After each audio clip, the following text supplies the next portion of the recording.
At a very fundamental level, there are three things you can look at when you approach the Bible and see how does the Bible describe Jesus being God.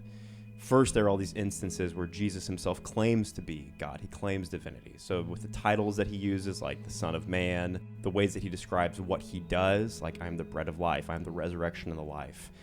Jesus describes himself as God. He claims to be God. So there's one thing. You also have to notice how other people are recognizing that Jesus is God, that Jesus is, John the Baptist says, here's the Lamb of God who's come to take away the sins of the world.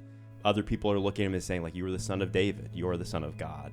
They see, they are reacting, responding to him. So it's his self-attestation. He's claiming to be God. Other people are recognizing this is God. This is the fulfillment of what God promised in the Old Testament is happening in this person.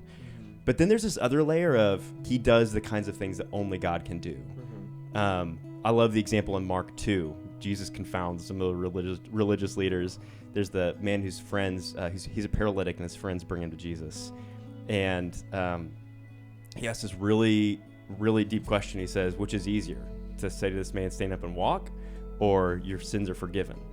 And he's kind of put the religious leaders in bind, because neither of those things is easy. But one of them is something that only God can truly do. Only God can forgive sins. And Jesus ends up doing both.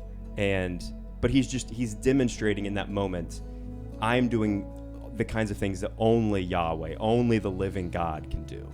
Not just in what I heal, in my healing, and not just my words, but through what I've come to accomplish through the cross. So I think those are three big things. If you only had one of those things, you might be left with somebody that you're impressed with, or somebody that other people are impressed with. But when you combine all those things, what Jesus claimed, what other people said about him, and then what he actually did, I think it's a really compelling way to at least start seeing how the Bible describes Jesus as being God.